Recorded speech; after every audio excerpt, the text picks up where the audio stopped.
we've got all 10 of the Master Set player items from the Check My Game event now released. So in this video, we are going to put them in a tier list, going over the cards that I would recommend making if you were trying to make the best team possible. Now, I want to be clear, if there is a favorite player or a player from your favorite team that was released, completely ignore these rankings. These are simply a guide for players that are trying to build the best possible team, but your favorite player should always supersede that. So let's hop into the rankings. So for this tier list, we've got 3 tiers. We've got the God tier. These are cards that I would definitely recommend making before the event ends, and there's potential for you to regret not making them once they are no longer able to be made. The A tier are good cards that you could add to your team. You're not going to be upset with them, but I don't think that they are must-makes. And then we've got the theme team tier. These are cards that I would only recommend if you are building a specific theme team. So let's start first with the goaltenders. We'll start first with Igor Shesterkin. At 6'1", he comes with All-Star Sponge as well as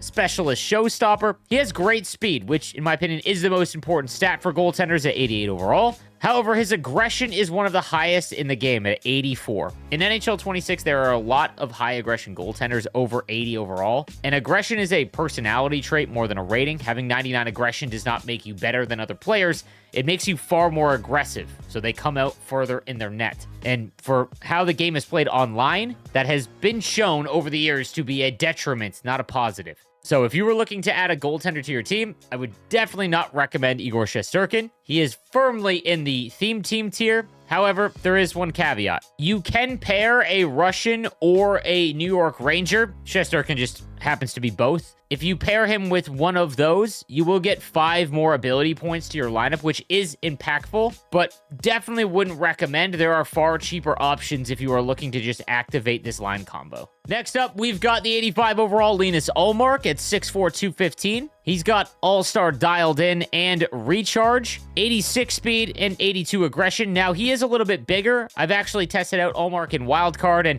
he felt pretty good. If you were dead set on making a goaltender from this event, Ullmark would be the one I would recommend. However, as you're going to see if you follow me throughout the year, goaltender is just not a position where you want to invest a ton of your resources, and because Master Set player items cost the same no matter the position, you're just going to have far more value if you go with a defenseman or a forward. Unless it is some 6'7", 99 overall goaltender, it's almost never going to be worth it. However, just like Shesterkin, Ullmark has some interesting line combos. If you pair him with a Tampa Bay Lightning, you'll get 2 ability points added to your limit. Or if you pair him with a Detroit Red Wing, you can get +2 overall. I would never recommend burning a +2 overall boost on a goaltender duo, though. However, the one interesting one might be pairing him with an American-born Tampa Bay Lightning goaltender, because if you do that, you would get +2 to the ability point limit and 1 million in salary cap relief. Not everyone is going to be at the cap, but you can double dip.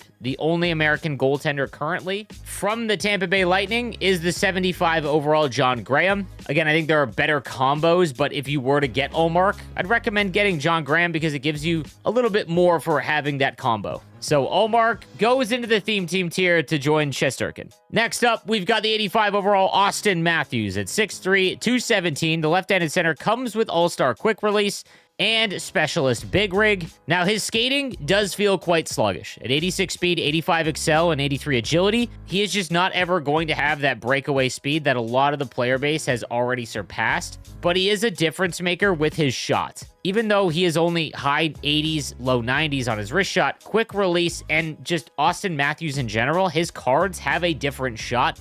They always seem to play better than his attributes, so that makes up for his kind of mediocre skating. He also comes with 88 faceoffs, which is a pretty strong faceoff rating. I think that there are better cards from this event, but he would be on the low end of the A tier. I don't think you're going to regret making Auston Matthews. Now, he does have some line combos that you can stack. For example, if you pair him with an Edmonton Oiler and a New York Ranger, and all of them happen to be American-born, you can get +7 ability points for having them paired together. Alternatively, you could also pair him with 2 New York Rangers and get a +1 overall boost. So there are some options with Auston Matthews. Next up, we've got Mikhail Sergachev at 6'3", 212. The left-handed defenseman comes with All-Star Rocket and Second Wind. I'm hoping to see more of the Second Wind X-Factor ability. I think it will be pretty impactful once we get someone with Elite or All-Star. Now, unfortunately, Sergachev's skating is pretty rough. At 84 84 speed and excel, 83 agility. On top of that, his slap shot accuracy is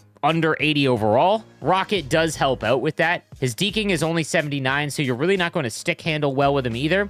He does have good body checking at 87. Defensive awareness and stick checking are both in the high 80s.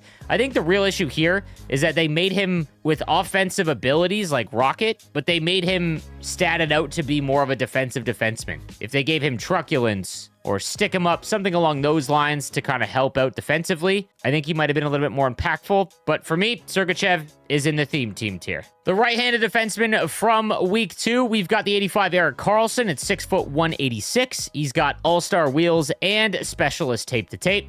The right-handed defenseman comes with 89 speed, 88 excel, and 87 agility, as well as a very good shot in the mid to high 80s. Hand stats are great with 90 deking.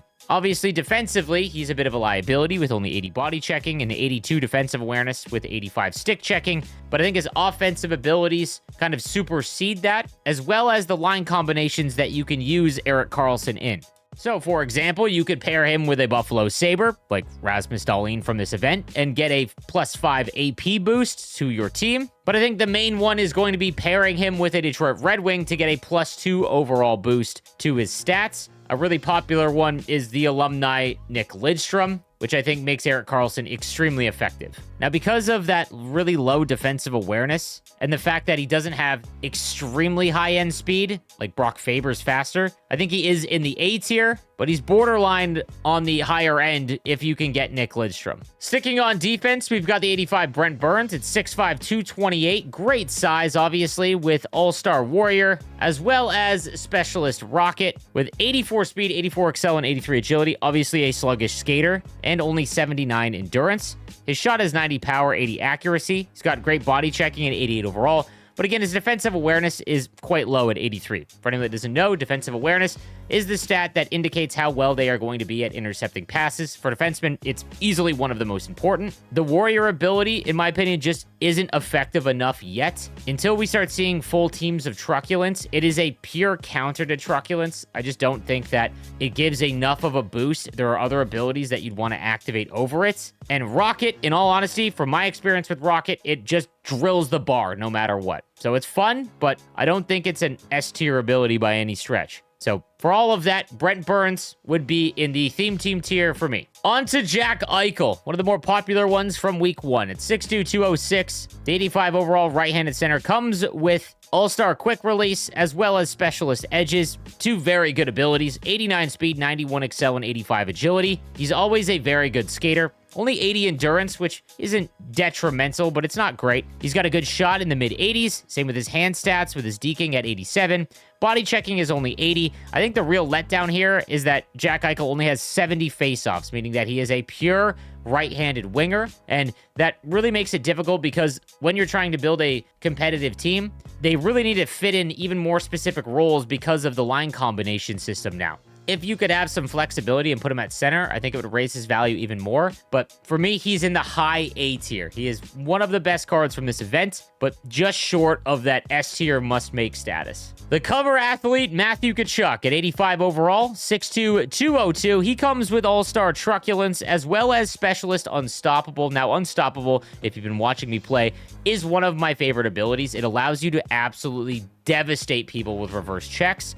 However, Specialist doesn't really seem to do nearly enough, so you really notice it when someone has Elite Unstoppable, like Jeremy Roenick. Truculence, also a blast. However, I just don't find it nearly as effective on a forward as it is on a defenseman. He is a completely mediocre card across the board. He's 85, good at everything, but not great at anything. 85 skating, 85 shot, 85 deking, body checking, defensive awareness, both at 85. He is a pure left-handed winger, and for all of those reasons, he would be in the theme team for me as well. On to the 85 Rasmus Dahlin. At 6'3", 204, he has All-Star Elite Edges, as well as Specialist Tape to Tape. 85 speed, 86 excel, so again, okay, but not great skating. His shot is in the low to mid-80s. His hand stats are in that same kind of range as well, with 84 deking, but good offensive awareness and passing. 84 body checking, 88 defensive awareness, and 89 stick checking as well, which is quite good. The only issue I have with Rasmus Dahlin is that there are a lot of great high-end left-handed defensemen in the game.